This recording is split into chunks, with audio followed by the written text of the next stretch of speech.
Olá, muito boa tarde a todos os presentes. Cá estamos nós para a gravação de mais um episódio do podcast Pausa com Identidade. Eu hoje tenho um convidado muito especial.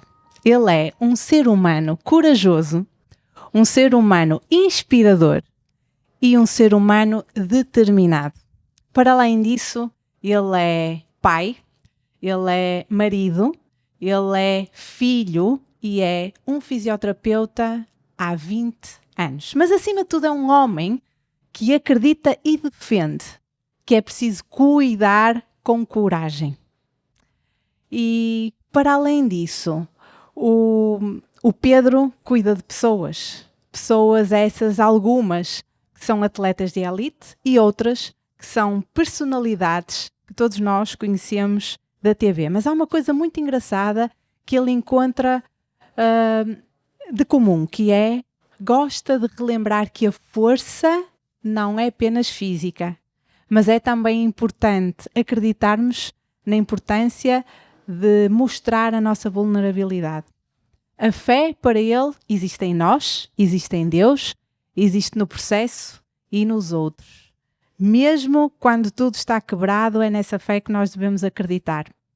Para além disso, ele quando entra num consultório ou sobe a um palco como palestrante, leva consigo 3 pilares fundamentais: a coragem, a força e a fé.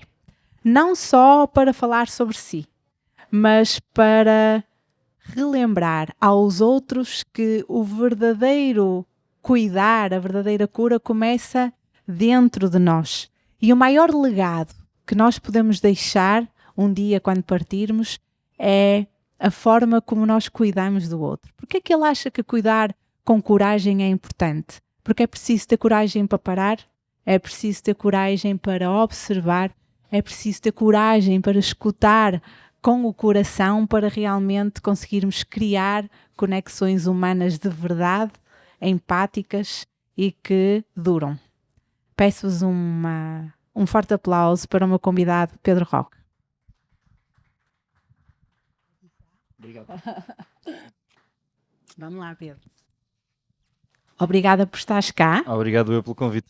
Por teres vindo de Lisboa cá, ao norte de Portugal, para dares de ti, para servir as pessoas aqui presentes e as pessoas que um dia possam ouvir o podcast posteriormente. Olha, vou começar com uma pergunta que é: quem é o Pedro Roque para além da fisioterapia, não é? Quem é o ser humano Pedro Roque? Antes de mais, muito obrigado pelo convite. É um privilégio poder estar aqui e é sempre uma boa desculpa para vir ao Norte, porque eu adoro o Norte, portanto eu devo ter aqui uma costelazinha do Norte e tenho muitas pessoas que gostam aqui no Norte. É uma pergunta que me fazem muitas vezes, porque eu acho que quando nós começamos a pôr a nossa imagem intencionalmente mais pública, as pessoas querem saber um bocadinho mais mas quem é aquela pessoa? Pronto, além da fisioterapia, que é aquilo que toda a gente sabe, a apresentação que tu fizeste foi exímia, portanto eu já consegui sair ali uma lagrimazinha, portanto é porreiro, portanto, a minha vulnerabilidade a falar, portanto eu estava quase a chorar, portanto é bom, eu choro muito. Mas eu sou uma pessoa de fé, sou uma pessoa de crenças muito fortes, de valores muito fortes e muito bem delimitados. Tenho que me considerar uma pessoa boa, uma pessoa que gosta de ajudar o próximo, porque quer dizer, a minha profissão é essa, né? A minha profissão há 20 anos é dedicada a ajudar os outros, porque gosto. Não acredito no altruísmo, acredito que é um egoísmo saudável, porque eu, ao cuidar dos outros, estou a ajudar-me a sentir-me bem, portanto não é preciso dizer que é altruísmo, é a minha forma de cuidar, a minha forma de ser. Tento primar pelo exemplo, nem sempre o melhor exemplo, mas tentamos ao máximo todos os dias lapidar a tal pedra e no interior limarmos aquelas arestas necessárias para tentar ser o melhor possível, ainda mais sendo pai, temos essa responsabilidade acrescida de tudo aquilo que nós estamos a fazer, temos alguém que olha para nós, que está a observar e que quer ser, e que no fundo, quer queira, quer não, vai usar-nos como régua para muita coisa que vai fazer. Como exemplo, não é? Exatamente. Olha, o título deste podcast é Pausa com Identidade, não é? O que é esta coisa para ti da identidade? O que é isto para ti? Uma pessoa com identidade, o que é? Uma pessoa com identidade é uma pessoa que se posiciona. Acho que hoje em dia se confunde muito o posicionamento com o empoderamento. O empoderamento, eu preciso que alguém me dê alguma coisa, ou que me dê um cargo, ou que dê uma força, ou que me dê um poder qualquer, para eu conseguir executar algum tipo de tarefa ou ter algum tipo de destaque. O posicionamento é uma escolha que tu tens. Então eu acho que a identidade é isso, é tu teres voluntariamente, escolheres seres. E ser, porque ser humano todos somos, não é? Respiramos. Agora, ser humano, ser para as pessoas é o mais difícil. Portanto, eu acho que identidade é nós, com a nossa individualidade, fazermos a diferença na vida das outras pessoas. Boa, isso é muito importante, sabes? Porque tu deves sentir isto. Às vezes as pessoas, tu atendes qualquer tipo de pessoa, não é? Não só. Muitas pessoas associam-te a atletas de elite ou aos famous shows, não é? Mas tu atendes qualquer tipo de pessoa, portanto, dentro de um consultório há sempre algum desabafo, não é? E muitas pessoas acham que nós devíamos agradar a todos. Ou seja, esta questão da identidade, quando tu te posicionas, vai ser muito difícil nós nos conseguirmos agradar a todos. Portanto, a questão, nem Deus que é Deus agradou a todos, quanto mais sermos nós a agradar a todos. Olha, porquê é que é preciso nós sermos corajosos nos dias de hoje? Nós, para já, é importante perceber que para se ter um ato de coragem é preciso haver um sentimento menos agradável antes. Eu não conheço ninguém que tenha tido coragem sem ter tido medo. Eu não conheço ninguém que tenha tido coragem sem estar triste com alguma situação. E uma vez perguntei isto a um grupo de operacionais e perguntei: alguém daqui consegue dizer-me uma pessoa que tenha tido um ato de coragem sem antes ter tido medo? E todos disseram que não. Portanto, hoje em dia é preciso ter coragem. Porquê? Porque nós atravessamos uma fase em que confundimos alguns conceitos básicos, em que dizem que tu tens que ser livre e que tens liberdade, e apelam muito à liberdade de expressão, mas depende. Tens liberdade de expressão mais ou menos. Se fores dentro daquilo que é o rio que está a correr no momento, és livre de pensares como queres. Mas quando tu queres expor as tuas ideias, as tuas emoções, quando tu queres dar-te a conhecer, essa liberdade não é assim tão clara como deveria ser. E então eu acho que é preciso ter coragem para nós mostrarmos aquilo que nós somos, porque para mostrarmos aquilo que somos é preciso sermos vulneráveis. Para nos posicionarmos, no fundo, seguindo a lógica. Posicionarmos, para nos entregarmos, seja numa relação, seja qualquer tipo de relação interpessoal que ela seja, desde cariz profissional, cariz pessoal, mesmo entre pais e filhos, é preciso nós sermos vulneráveis. E é uma palavra que eu gosto muito, é uma palavra muito querida, uma palavra que eu uso nas palestras, que eu uso nos podcasts, que eu uso no gabinete, porque acho que a vulnerabilidade é a base para essa coragem, para essa identidade, porque para tu seres vulnerável tens que sentir que tens algum receio, mas que esse receio tem que passar cá para fora, e a vulnerabilidade é o primeiro grande ato de coragem. Ou seja, é nós olharmos para esse medo, observá-lo, mas não ficarmos refém. Exatamente. É isso que queres passar, eu acho não é? Que sim, porque a questão não é o medo, porque o medo todos temos, o problema todos temos, a questão é o que é que vamos fazer com isso. Que não é o trauma, não é o medo, não é a situação, é o que é que eu, perante aquela situação, o que é que eu vou fazer, o que é que eu decido fazer. Congelo, fujo, corro em frente. São estas 3 decisões que, se nós formos pegar nisto, dá para todos os aspectos da nossa vida. Até para decisões que não sejam de receio. Escrever um livro. Tens vontade, mas podes ficar pela vontade. Depois podes dizer assim, não tenho jeito para isto. Ou então tomas a decisão e olha, bora, vamos com a corrente. E aí é preciso fé. Muita, não é? Que é, ninguém te está a dar uma métrica nem uma estatística para dizer assim, não, vai em frente, que eu tenho a certeza que vai correr bem. Não.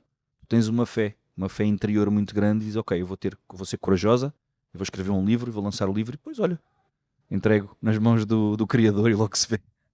Olha, é muito giro, porque eu quando te estava a apresentar, eu disse que tu és uma pessoa que acreditas na fé em nós, na fé em Deus, na fé no processo e na fé nos outros. E muitas das vezes nós vemos o sinal do caminho, não é? Mas travamos essa fé. O que é que será que nos faz com que nós passamos a resistir a essa fé, a esse sinal, a esse chamado? Eu acho que... Olha, isto acabou de me vir. Estava aqui a ouvir. Top. Não, perfeito. Não, adorei. Só estou a fazer uma pausa para ver onde é que vou encaixar o que vou dizer no fim. Que é, eu acho que a base disto é, nós temos que saber para onde é que queremos ir. A partir do momento em que nós não sabemos, há uma passagem do filme /livro ou livro /filme da Alice no País das Maravilhas, em que ela chega ao pé da árvore e está lá o gato E está tipo, o gato tinha uma postura muito, muito serena. O gato, no fundo, para não ser um mocho, o gato representa a sabedoria. E ela chega ao pé do gato, em frente à árvore, tem um caminho para a esquerda e um caminho para a direita. E o gato está a olhar para ela e ela diz: preciso da tua ajuda. E ele: que ajuda é que tu precisas? E ela: diz-me se vou para a esquerda ou se vou para a direita. E ele perguntou-lhe: sabes para onde é que tu queres ir? E ela: não. E ele: então tanto faz, se vais para a esquerda ou se vais para a direita. Eu acho que a fé é um bocadinho isso, que é, se eu não...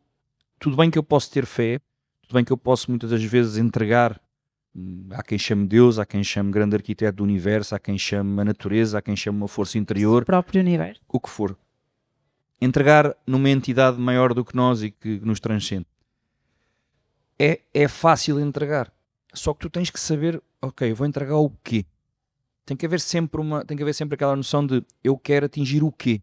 Porque se nós estivermos estagnados só à espera que as coisas aconteçam, nada vai acontecer.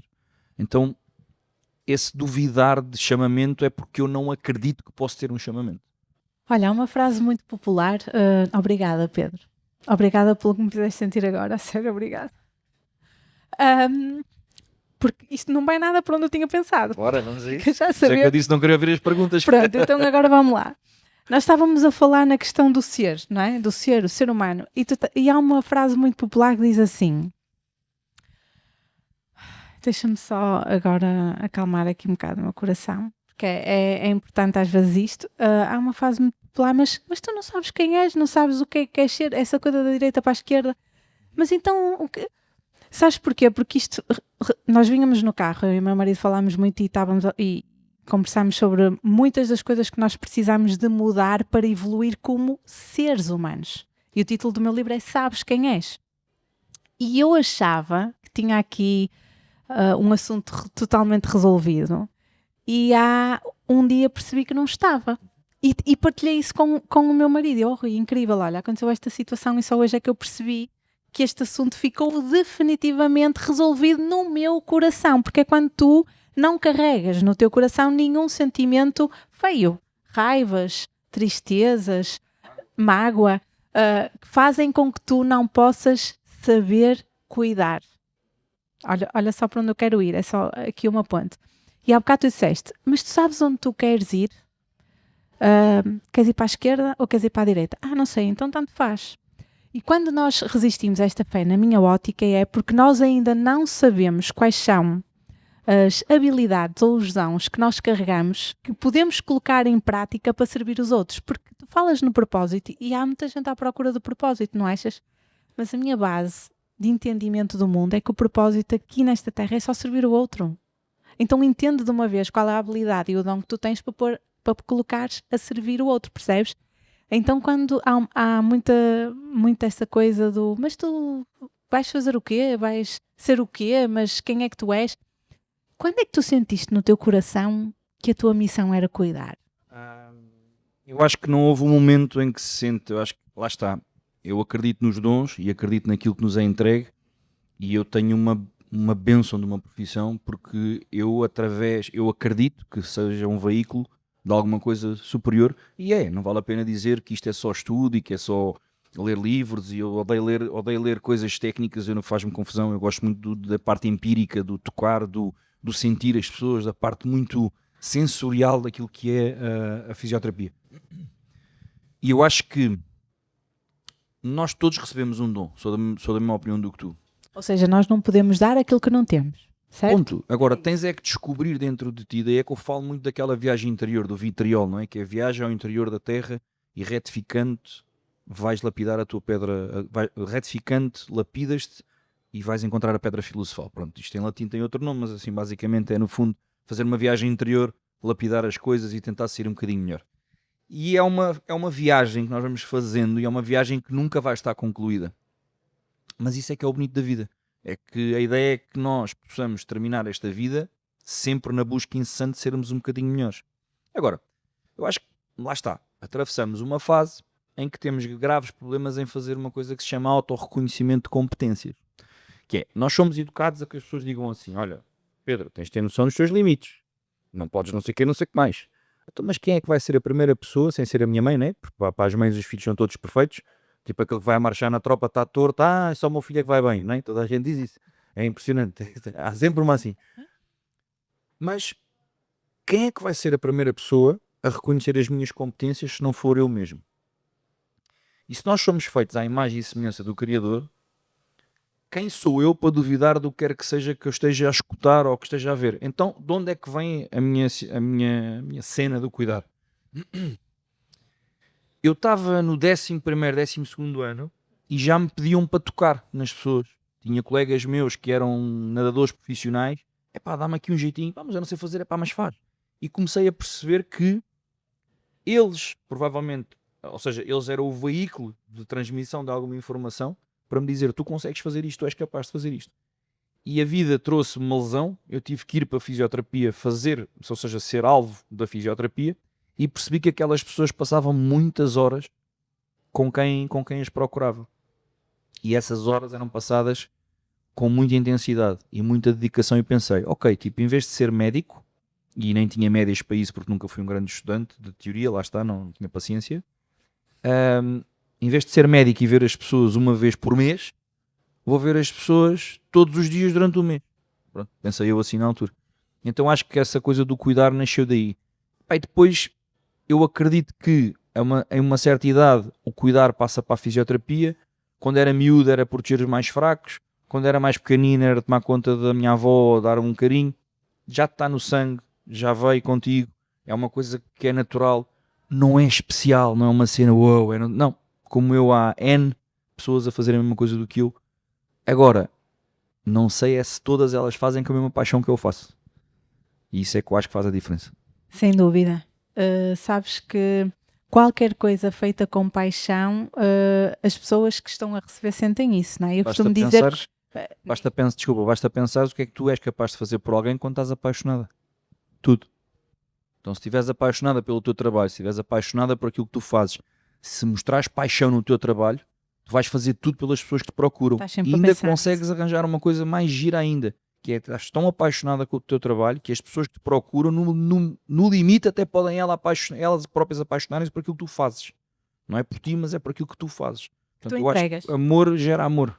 Olha, sabes uma coisa, vínhamos precisamente a falar isso no carro, eu e o meu marido vínhamos a falar isso no carro, que é, muitas vezes não é o que tu dizes, nem é o que tu fazes, é como tu fazes sentir a outra pessoa, é isso que tu queres passar às pessoas, no sentido da entrega com paixão e com amor ao vestir a camisola, não é? Portanto, daí ser importante nós descobrirmos quem nós somos e as habilidades que nós carregamos, os dons que nós temos, porque nós não conseguimos dar com amor, com paixão, com entrega total aquilo que nós não temos. E muitas vezes passamos imensos anos em tarefas, tanto profissionais como em relacionamentos, como, não é? Que nós não nos identificamos porque nós não fazemos este trabalho interior. Por isso é que é daí esta conversa. Olha, vamos falar sobre vulnerabilidade? Bora. Aquela questão, um homem não chora. Um homem não chora. Fala lá sobre isso. Chora ou não chora? Um homem chora. Eu acho que... Chora, não chora? Isto é muito simples. Nós vimos de uma geração em que diziam os homens não choram. Depois passámos para uma geração em que diziam os homens também choram. Eu quero acreditar que sou daqueles homens que choram. Não há isto, porque as pessoas confundem vulnerabilidade com fraqueza, confundem masculinidade com machismo, confundem posicionamento com controlo, confundem atitude com arrogância. Portanto, a base do que se passa, eu ia dizer em Portugal, mas eu acho que é na humanidade, é um problema de semântica. Conceitos? É conceitos, se tu explicares às pessoas, olha, um homem vulnerável é um homem mais sensível. Se é um homem mais sensível, é um homem que vai compreender muito melhor as pessoas que têm à sua volta. E a vulnerabilidade é das coisas que mais informação te dá de ti mesma. Porque quanto mais vulnerável tu és, mais tu te dás a conhecer de ti a ti mesma, e aceitando-te, tu consegues perceber, ok, eu estou a sentir isto, e às vezes é aqui que nós não paramos, que é conversar com a tristeza, conversar com a dor, conversar com a perda, conversar com a saudade, e perguntar, o que é que tu me estás a querer dizer? O que é que esta dor me está a querer dizer? O que é que esta falta me está a querer dizer? Pararmos um bocadinho aquele espaço que cada vez há menos de eu vou parar para me escutar. E eu acho que é muito importante as pessoas serem vulneráveis, se de uma vez por todas deixarmos de entender a vulnerabilidade como uma fraqueza. Vulnerabilidade é dos atos mais corajosos que um ser humano pode ter. Agora, não podemos é pedir às pessoas para serem mais vulneráveis e depois não tolerarmos a sua tristeza, não tolerarmos a sua melancolia, não tolerarmos o seu pedido de colo, não tolerarmos as suas lágrimas. Porque de nada serve olharmos para o masculino, por exemplo, hoje, como está a ser passado, dizer que queremos homens mais vulneráveis, mas depois quando um homem se apresenta triste, é um homem que deixa de ter interesse. Ou é um homem que já não tem capacidade de proteger, ou já é um homem que não tem capacidade de prover a família. Não é assim, todos nós temos momentos. Ou seja, a importância da recuperação entre momentos de descoberta tem que ser guardados e destinados, não é? Ou seja, é um bocado isso, não é? É um bocado deixarmos a pessoa viver o momento que tem que viver, o tempo que tem que viver, apoiando e não criticando e julgando. Isso começa dentro de casa, para nós depois não termos estes hábitos fora de casa, não é? Passar esta informação ou viver isto é algo há muitos anos, não é? Tem aqui um trabalho árduo para muitos anos, na tua opinião. Eu acho que é um trabalho que tem. É engraçado que é um trabalho para muitos anos a partir do momento em que tu defines que o queres fazer. Porque ele vem sendo trabalhado há 30. E eu, há 30 anos, ou seja, dos 40 que tenho, se calhar os últimos 10 tenho tido mais noção daquilo que se passa e os últimos 5 se calhar tenho falado abertamente de vulnerabilidade. E percebi, pá, tens 93 quilos, brincos, tatuagens, se fechares a cara pareces um bicho. Se disseres que és vulnerável e que também choras, todos os homens que estão à tua volta vão dizer, pá, se aquele gajo chora, também posso chorar. E comecei a perceber que nós também somos responsáveis por essa mudança.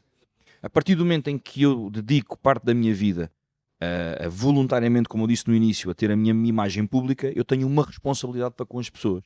Ainda que sejam só aqueles milhares de pessoas, não são milhões, mas eu tenho essa responsabilidade. E essa responsabilidade também é entregue, que é, tu tens a possibilidade de ser veículo, de passar amor, de passar conceitos, e por isso é que às vezes quando estou em cima do palco a palestrar, aquilo sai e vem da emoção, porque eu acredito piamente naquilo que estou a dizer. Acho que eu sou vulnerável com a minha filha, eu sou vulnerável com a minha mulher, eu sou vulnerável com os meus amigos, eu não tenho problemas nenhuns em chorar, não tenho problemas nenhuns em dizer que estava ali, que as lágrimas me estavam a cair, se há alguma coisa a acontecer aqui para eu chorar, choro, não tenho problema e levanto a cara, não escondo as lágrimas. E nós, quando começamos a aceitar esses pormenores daquilo que é o nosso ser, tu começas a conseguir aceitar muito mais os pormenores dos outros. Porque a troca é sempre de dentro para fora. A evolução é sempre de dentro para fora. E enquanto nós continuarmos à procura de solução para aquilo que é o nosso self nas outras pessoas, enquanto nós continuarmos a não resolver os nossos problemas e apontar para a frente, não, primeiro é comigo. E isso não é egoísmo, é ter a certeza que eu pelo menos não vou estragar ninguém. Que é, primeiro tenho que me preocupar comigo e tentar arranjar maneira de vou-me construir, ou vou-me reconstruir, ou vou melhorar alguma coisinha que exista para melhorar. E através disso eu posso dar exemplo. E sendo exemplo, então aí eu já posso falar, ok, bora, vamos falar de vulnerabilidade. Ah, mas quem és tu? Eu sou a pessoa que conheço mais vulnerável. E aí já podes falar. Sem dúvida, e às vezes, mesmo por exemplo aos nossos filhos, não é? Eles muitas vezes ouvem menos, mas observam mais, e muitas das nossas atitudes serão as atitudes deles no dia de amanhã, não é? Portanto, é importante esse cuidado. Olha, nós falamos aqui a identidade com a arte do cuidar. E já falamos aqui que o maior papel do ser humano, o propósito é cuidar do outro com as habilidades e dons que possui. Qual é a maior dificuldade de um ser humano para conseguir cuidar e se dar por inteiro? Não perceber que tem que se cuidar primeiro a ele próprio. Eu, quando criei o movimento da arte do cuidar, as pessoas acham que, inicialmente poderiam pensar assim, ok, vamos falar sobre a arte do cuidar, então o que ele vai fazer é explicar como é que se cuida dos outros. Não, primeiro eu vou explicar como é que tu cuidas de ti mesma. Porque tu não podes estar aos pedaços e a tentar construir alguém. Sim, até porque pessoas magoadas magoam-se elas próprias e as pessoas ao seu redor, não é? Ok?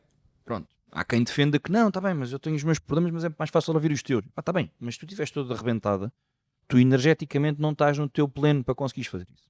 Então, a arte do cuidar nasce e as pessoas só são capazes de cuidar quando aprenderem a cuidar de si. E quando aprenderem a cuidar de si, estamos a falar do espectro todo. O templo exterior e o templo interior. Porque a parte física tem que ser cuidada, e quando eu digo física é a autoimagem, é a tua saúde, é a tua saúde mental, isso tudo. A saúde engloba... Saúde, então era mais um podcast, engloba uma carrada de coisas além daquilo, porque nós falamos de doença, mas quando falamos em cuidar, para mim estamos a falar de saúde.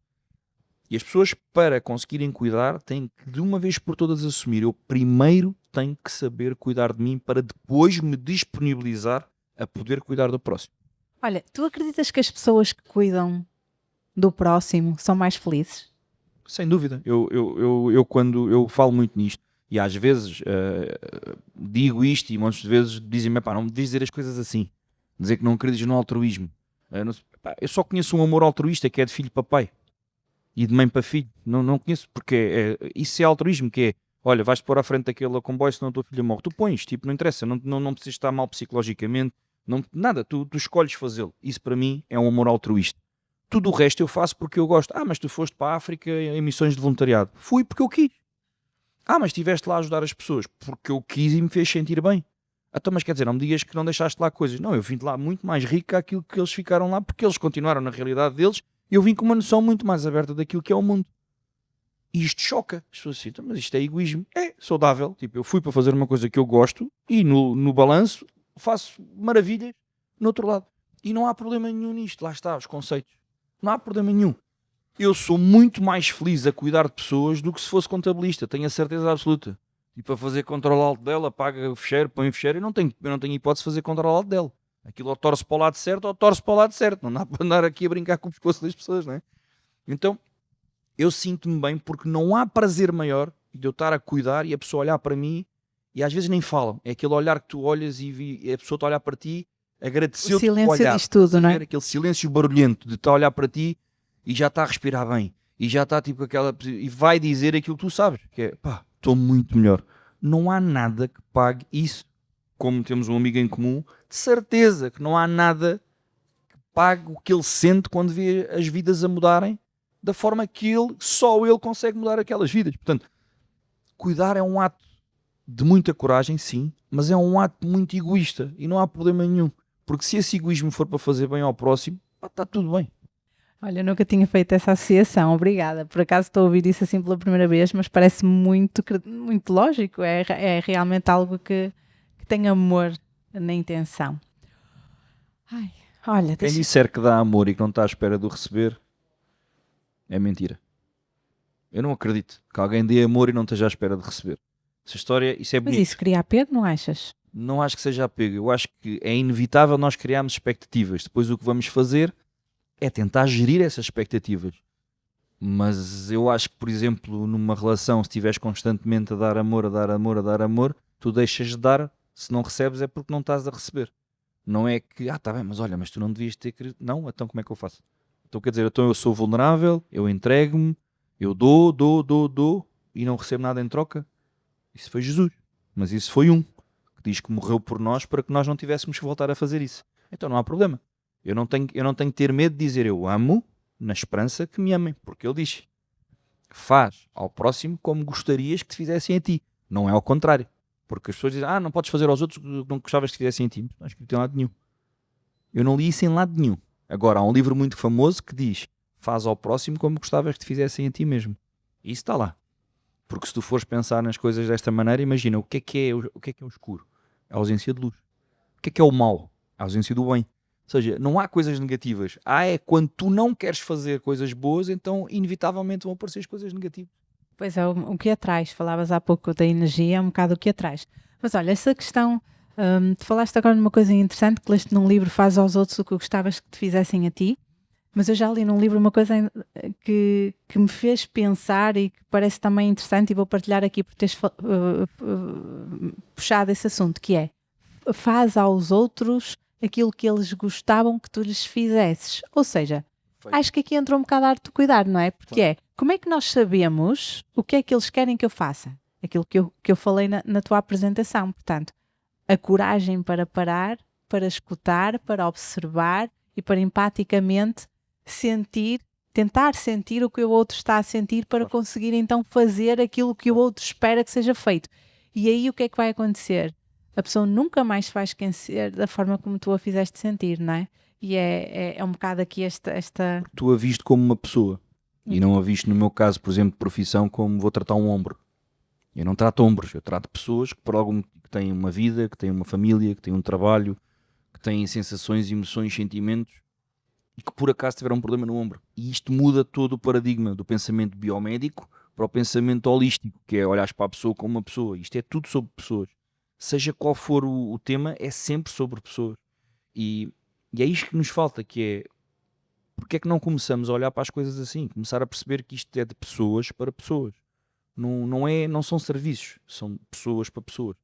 E lá está, é pensar, eu vou fazer o que eu acho que a outra pessoa quer que eu lhe faça, e isso é preciso escuta ativa, é preciso empatia, é preciso conhecimento para perceber e para saber decifrar aquela. É preciso vulnerabilidade também, porque muitas vezes nós temos que nos expor para a outra pessoa perceber, afinal não sou a única a passar por isto, por exemplo, não é? Eu faço muito isso, eu não posso estar à espera que as pessoas libertem emoções comigo ou que me digam coisas sobre a vida delas se eu não libertar essas coisas para ela também, que vai contra tudo aquilo que nos ensinam na faculdade. Distância entre o terapeuta e o utente. Qual é a lógica? Está mais do que sabido que as dores não são só físicas, está mais do que sabido que a causa de muitas dores físicas vem da mente. Ou que são criadas por nós por crenças mal... Como é que eu vou cuidar isso com distância? Como é que se cuida com distância? Se tu queres conversar comigo e se eu olho para ti e os teus olhos estão a brilhar, eu digo-te uma coisa e tu começas a lacrimejar, eu vou fazer o quê? Afasto-me, vou à casa de banho lavar as mãos e volto, vou beber uma água, vou perder aquela oportunidade de é agora. Que ela está vulnerável, eu vou entrar agora. E é agora que eu vou conseguir fazer a arte do cuidar.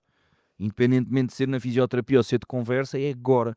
Só que para isso é preciso nós estarmos, primeiro, dispostos a isso, porque eu não sei o que dor é que vem daí. E coragem, porque tu nunca sabes o que vais ouvir também, não é? Exatamente, porque há bocado disseste, tocaste-me aqui numa coisa, fiquei a pensar, eu não sei o que é. E não sei se tu, ao partilhares isso comigo, não me vais despoltar em mim o dobro do que despoltou a ti. Tens de ter coragem.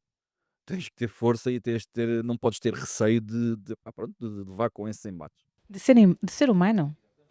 Por isso é que a vulnerabilidade não pode ser perdida, porque na base está... Repara, muita gente chora quando está feliz, não chora só quando está triste, certo? Então porquê que um homem não chora? Ou uma mulher, ou um ser humano, é um bocado isto, ou seja... Mas isto é muito... Sabes o que é que eu defendo? Eu partilho isso no meu livro, Pedro, que é, nós devemos sempre questionar o que nos é dito. Sabes porquê? Para perceber se o que nos é dito nos serve, se realmente é para nós guardarmos e levarmos para a vida, ou se é algo que nos foi dito e, ok, é também uma forma de ser e de estar, mas que eu não quero para mim, vou deitar no balde do lixo.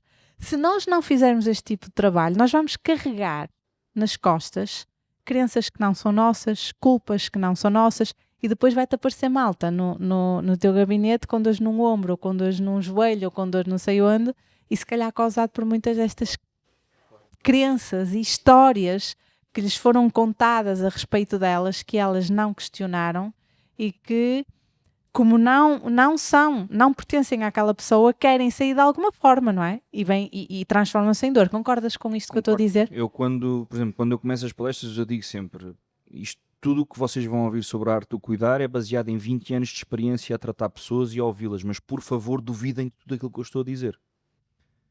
Ou seja, ponho numa posição confortável, que é, eu não estou aqui a dizer nenhuma verdade absoluta, mas também não acredito em verdades absolutas, e ponho a pessoa ponho a pessoa à vontade para, eu vou duvidar do que ele diz. E tu só consegues crescer na dúvida, tu só consegues, se criares mais hipóteses, mas para criar hipóteses tens que criar dúvidas, vou criar uma hipótese deste problema, ok, mas qual é o problema? Essas dúvidas são importantes, portanto, eu acho que é interessantíssimo nós podemos passar a informação e ter essa liberdade, que é assim, duvida do que eu estou a dizer, vai pensar naquilo que eu estou a dizer, não diga já que sim, escuta, vê se isto faz sentido, vê se te serve. E depois, às vezes as pessoas deixam que algumas carapuças lhes sirvam porquê? Eu acredito que o primeiro bloqueio do ser humano é a autoimagem. E quando eu falo em autoimagem, é autoimagem, não estou a falar só da imagem física, é a forma como tu te vês a ti enquanto um todo, do teu exterior ao teu interior. Ora, de tudo que tu carregas, o visível e o invisível. O visível e o invisível, aquilo que te define como a pessoa que tu és. o teu inteiro. Se tu tiveres a autoimagem deturpada, ou seja, vês-te a um nível que não é o nível que tu supostamente estás, seja espiritual, seja físico, seja emocional, tu vais ter um segundo bloqueio, que é a escassez. Porque se tu só te vês aqui, tu só vais procurar aqui. Procurar, e entenda-se procurar tudo. Agir, desenvolvimento pessoal, escrever um livro. Imagina, tu não te sentas a escrever um livro se para ti, ainda que sozinha, não sejas capaz de dizer eu tenho a capacidade mais do que pronta para escrever um livro. venha o que vier, as críticas que vierem. Tem hipótese. Tu disseste isso de certeza. Se fica bem dizer em público, é pá, não. Eu dizer assim, não, ora eu tenho todas as capacidades para escrever um livro e vou. As pessoas olham para mim, olha, este agora é maluco, é fisioterapeuta, agora quer ser o Pedro Chagas Freitas. Não faz sentido, né? Mas lá está. Mas no escurinho, que nunca estamos sozinhos, nós, com alguém que já sabe disso à partida, Já te foi acordado antes de cá desceres, não é? mas está naquela de, ok, quando ele souber, é tipo os filhos, né? Tu sabes que mais à frente eles vão dar-te razão, mas vou ter que passar aqueles anos. Mas nós temos de ter essa noção, que é, eu tenho que ser a primeira pessoa a ter noção das minhas capacidades, e a minha autoimagem tem que estar de acordo com aquilo que é a realidade.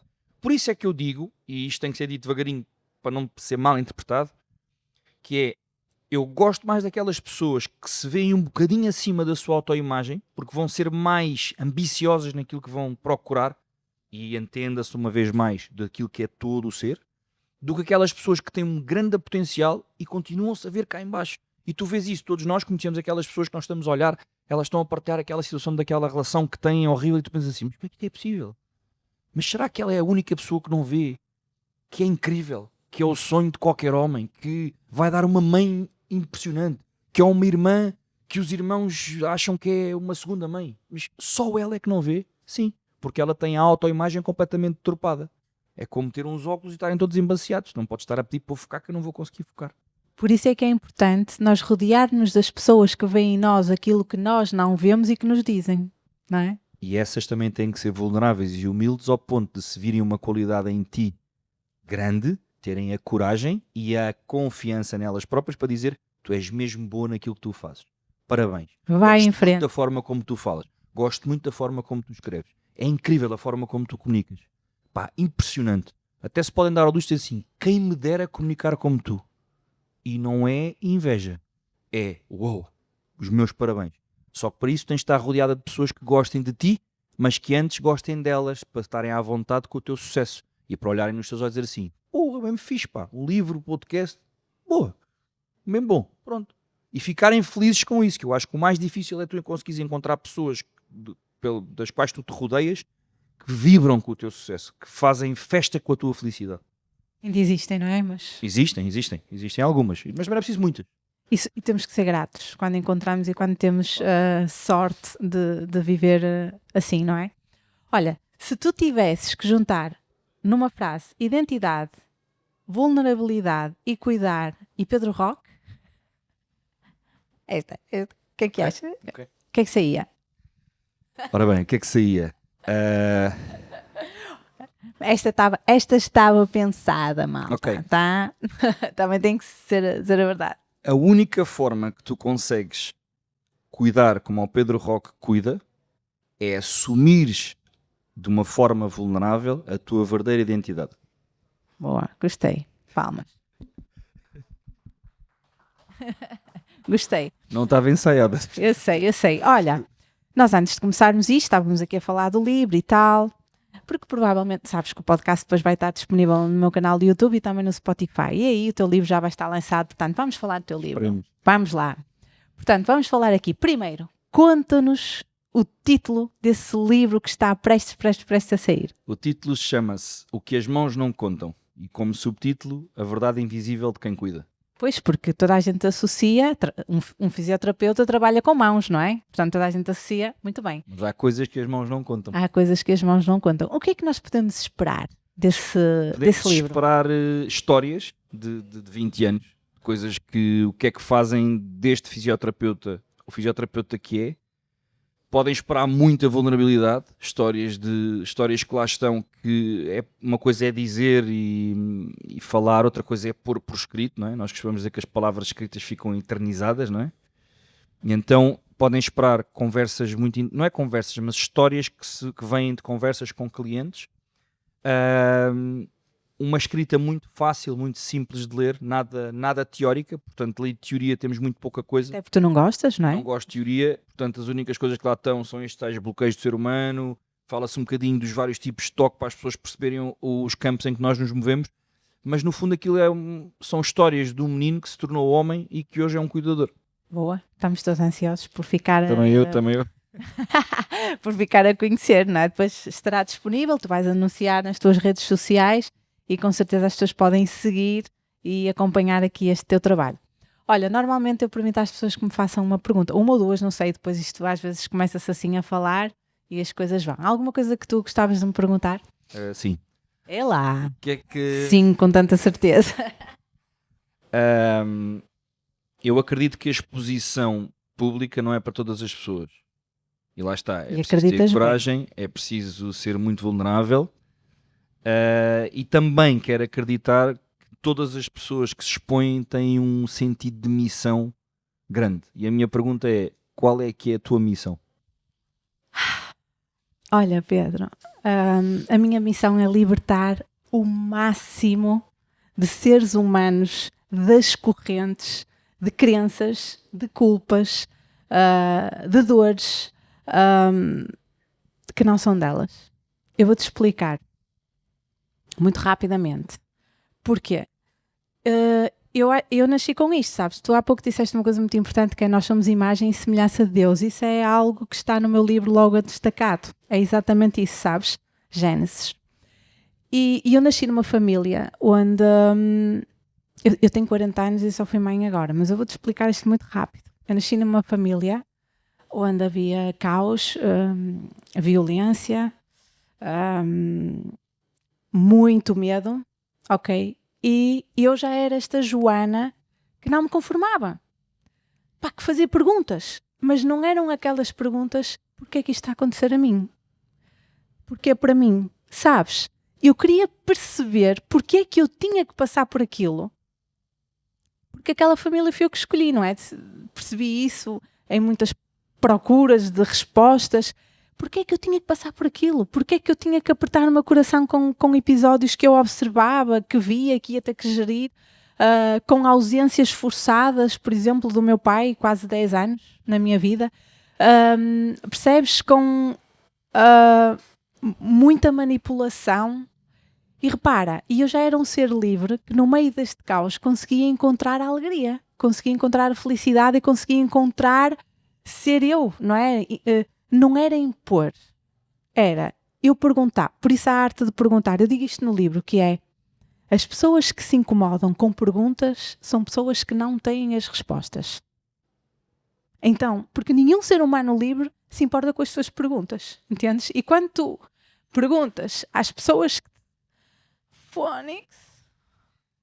Quando tu perguntas às pessoas que supostamente te deviam proteger e que supostamente te deveriam cuidar, porque queres entender a dor que carregas e te libertar delas, e as pessoas dão-te amor da forma que sabem, que é não tendo resposta para essas perguntas e impondo ideias, crenças, culpas que não são para ti.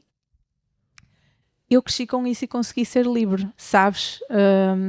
Como eu sou hoje. E quando eu vejo pessoas com potenciais, ou qualquer pessoa que nasceu livre, repara, Deus morreu por nós. Ele não quer nada de nós. Para além disso, deu-nos tudo. Deixou tudo para que nós possamos usufruir. Então, porquê é que tem que haver algum ser humano na Terra, em carne, viva, que te possa limitar de tu seres aquilo que tu nasceste para ser?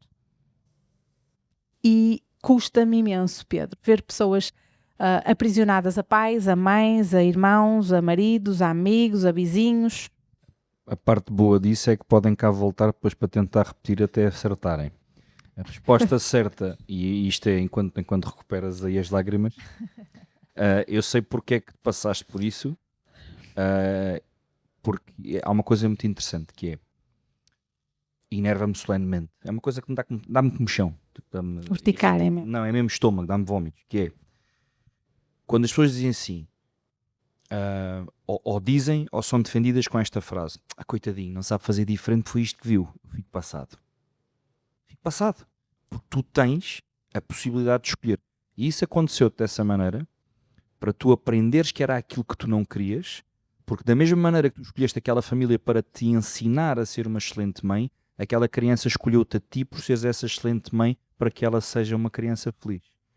E é assim que se quebram padrões, porque se tu fosses repetir o padrão que foi feito naquilo da tua família, a tua filha ia ter, ou o teu filho tinham que ir fazer o trabalho que tu já tinhas feito. Portanto, basicamente tu vieste à frente para preparares uma estrada muito mais bonita do que aquela que tu viveste. E eu acredito que as coisas funcionam dessa maneira. E sabes uma coisa? Eu falo, a minha palestra é a felicidade tem identidade. Por isso é que eu te perguntei há pouco o que é que tu achavas desta questão da identidade e tu disseste posicionamento. Porque é mesmo posicionamento. E nesse posicionamento há perdas, ó Pedro. E muita gente diz, que tipo de perdas? Essas perdas podem ser com os laços mais difíceis. Pode ser um pai e uma mãe, não é? Em que tu tens que impor limites em pessoas que tu queres proximidade, em que tu queres sentir segurança, em que tu queres sentir o amor. Estás a perceber? Mas está tudo certo nisso. Honrar, muitas vezes, é colocar esses limites. E até eu entender isso, para que eu pudesse deixar entrar alguém na minha vida que me fizesse acreditar num conceito de família, demorou muito. Sabes que há um livro muito famoso que diz honra pai e mãe. Tu não devias fazer isto. Faz mal. Poça. É normal. Há um livro muito famoso que diz honra pai e mãe, só que as pessoas depois metem ponto final nisto e acham que honrar pai e mãe é ter que ficar submissos. Ficar submisso e chafordarem todas as coisas que nos são mandadas à cara. Mas não. Eu, para honrar o meu pai e a minha mãe, eu tenho que honrar os valores que eles me ensinaram. Tenho que honrar, pelo menos, a expectativa que eles têm para aquilo que será o futuro do filho. E sim, eu disse à minha filha há uns meses atrás que eu estava a ter uma discussão muito grande com o meu pai, porque a minha relação com o meu pai foi uma relação muito atribulada. O meu pai não foi ao meu casamento, semanas antes disse que me dava um tiro, desejou-me a morte 6 vezes, portanto foi uma pessoa que disse que eu nunca devia ter nascido, que devia ter sido nada morto, que não vim aqui fazer nada. E eu olho para a minha filha e hoje dá-me vontade de rir, que eu penso assim, porra, ganda sortudo que eu fui, porque ele ao menos ensinou-me aquilo que eu tenho a certeza absoluta que eu não preciso de fazer. Pelo menos eu sei o que é que eu não preciso de fazer. Mas isso é estás a nivelar por baixo. Não, nós vamos jantar os dois fora. O que é que queres comer? E tu? Tudo menos carne. Porra, já me estás a dizer que só vamos olhar para o peixe. Mas não escolheu. Escolheu, pois. Escolheu o que é que não queria. E eu, a ter aquilo que tive na minha vida, eu pude escolher e dizer, eu não quero ser este pai. Eu quero ser um pai melhor. Eu quero ser um pai diferente. E eu disse isto à minha filha numa discussão que eu tive com o meu pai e passei-me da cabeça e ela assistiu. E ela levantou-se, assistiu, estava ao telefone a ter a discussão e eu isolei completamente a cabeça e esqueci-me que estava no mesmo espaço que a minha filha. Ela tem 16 anos e quando ela me viu naquele estado chegou ao pé de mim e abraçou-me. E a única coisa que eu lhe soube dizer foi, não permitas que ninguém te faça sentir o que eu estou a sentir neste momento. Seja quem for, inclusive eu e a tua mãe. Quem for tóxico na tua vida é para ir embora. E ela olhou para mim, mas o pai e a mãe também? Sim, o pai e a mãe também. Porque eu não tenho o direito de te fazer sofrer aquilo que eu estou a sofrer agora com aquilo que eu estou a sentir. Portanto, tu não podes permitir que isso aconteça. E eu tenho a certeza absoluta que ao quebrar esse padrão, da mesma maneira que tu quebraste esse padrão, eles vão ser crianças muito mais felizes do que nós. Pois, é preciso a tal coragem. Mas para viver é preciso coragem, não é? Portanto... O primeiro milagre da tua vida é nascer. A quantidade de coisas que podem correr mal quando uma pessoa vai a nascer, achamos que aquilo é tudo um momento incrível. Não é. Aquilo é um momento de tensão enorme, pode correr tudo mal. Porque quando corre bem, o primeiro milagre da vida é exatamente aquele primeiro choro. Sem dúvida, sabes? Para mim, eu tinha muito aquela coisa, nunca vou ser mãe, família não está sequer na minha lista de prioridades. Portanto, só fui mãe aos 40 por causa disso mesmo, não é? E hoje percebo, é incrível, não é? Quando eu olho para o David e para o Rui, repara, é uma coisa, sabes? Eu quando te estava a apresentar, eu pensei assim, vou mudar aqui a ordem. Não sei se tu reparaste, eu disse marido, pai, porque eu fui assistir a uma palestra em Lisboa de um fulano que não tem o nome português, portanto agora não me lembro, meu amor, aquele, pronto, americano, não interessa. E ele disse uma coisa muito interessante, que é a minha lista, as minhas 5 prioridades: Deus, eu, a minha esposa, a minha filha e o meu trabalho. E só quando eu passei a ter um David na minha vida é que eu percebi que o trabalho está mesmo tipo... Opá, para mim não. Eu sempre dizia assim, eu mais depressa monto 20 empresas do que tenho um filho. Percebes? Ou seja, tu começas a valorizar realmente a vida, coisas simples. Eu dou por mim, Pedro, David acorda de noite, não é? Então, uma coisa que se calhar não sei se é bem ou se é má, mas eu adoro. Imagina, 3 da manhã ele acorda, eu vou buscá-lo, dou-lhe um bocadinho de maminha, mas automaticamente trago-lo para a nossa cama. E tu não estás a entender a satisfação que é eu deitá-lo e dizer assim: obrigada, meu Deus, por esta família estar deitada dentro de uma casa que tem segurança, porque tu sabes que em Gaza isso não acontece para muita gente. De saúde. Opá, obrigada. E corre-me aquela lágrima. Estão os dois a dormir muitas vezes. Opá, aquilo enche-me de tal forma. Eu nem digo isto ao Rui, eu não preciso, porque é uma coisa minha que eu estou a viver, entendes?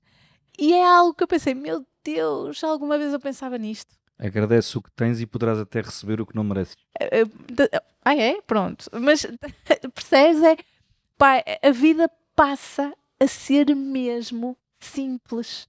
E quando passa a ser mesmo simples, sabes o que é banido? A competição. A comparação. Sabes? Por isso é que é importante trazer as pessoas para esta simplicidade. O cuidar é uma coisa simples. Sabes? É só ser. E pronto, e a tua pergunta, olha, já levou para aqui, não sei se não sei se queres fazer mais alguma pergunta, se ficaste esclarecido. Não, tenho mais uma só. É lá, tu vê lá, mas lá. É a última, que é... Não, isto é fazer, no fundo, a cereja no topo do bolo, depois dessa história toda, e mãe aos 40, o que é para ti ser mãe? Hoje. É uma tarefa muito importante. Para mim, o maior papel que nós temos, porque repara, é o cuidar, temos que cuidar de todos, mas é o deixar um legado. Quando tu um dia não estiveres aqui, tu queres saber que o teu filho está a cuidar. Tu queres saber que o teu filho não está a fazer mal a outro ser humano. Tu queres saber que o teu filho carrega os valores de Deus, do bem, cristãos, que está a continuar a contribuir para uma geração de amor. Sabes? Então, é o maior papel de todos. É o maior papel. São horas infinitas de conversa, são horas infinitas de observação de uma coisa que tu queres deixar legado, então tu tens que ser. Sabes o que é que eu costumo dizer? Opá, tu queres mesmo evoluir como pessoa e perceber a importância do tempo, vai ser mãe. Vai ser mãe, tu aprendes isso num instantinho, tu percebes o que isso é. E é essa sensação de deixar legado, que é uma diferença entre deixar legado ou deixar uma herança.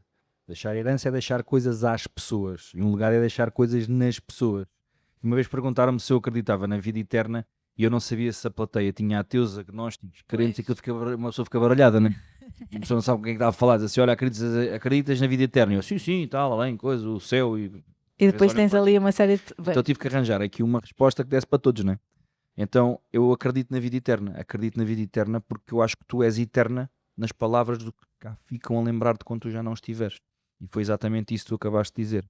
E os nossos filhos só vão falar de nós se as memórias que tiverem forem boas, se as memórias que eles tiverem forem de ensinamento, de educação, de crescimento. E assim vão passar aos teus netos. E eles vão lembrar: olha, a minha avó fazia isto ao meu pai, e não sei o que, não sei como é. E é isso, porque basta pensar assim, não vale a pena estarmos a complicar a cena se eu vou para o céu, se eu vou para o inferno, se as portas são douradas, se o São Pedro é grande, se é baixo. Epá, não é por aí, o que é que eu posso controlar? O que eu posso controlar é, se Deus quiser e se me permitir, eu hei de ir embora mais cedo do que a minha filha. Então pelo menos eu quero que ela fique cá a dizer coisas boas do pai. Ou pelo menos a lembrar, ou naqueles momentos de dificuldade, ela olhar ao céu e dizer assim: porra, se ele estivesse cá, como é que ele fazia? Se eu algum dia tiver a hipótese de saber que isso está a acontecer, então eu tenho a certeza que a minha missão foi cumprida. Boa. Olha, que mensagem é que tu queres deixar assim, cereja no topo do bolo? Que semente queres deixar assim? Achas que estão a ouvir agora e as pessoas que posteriormente vão ouvir o podcast mais tarde? Eu eu gostava que as pessoas amassem mais e não tivessem medo da palavra amor, não tivessem medo de passar amor. Nós somos esponjas de amor. Nós conseguimos com as nossas palavras impactar as pessoas para o bem, mas também podemos impactar para o mal. Portanto, sejam cuidados com as palavras, não façam julgamentos, não partam de princípios já pré-concebidos. Amem ao próximo como gostariam que ele vos amasse a vocês. Perfeito, Pedro. Obrigada por teres vindo. Muito obrigada. Um salve de palmas para ele.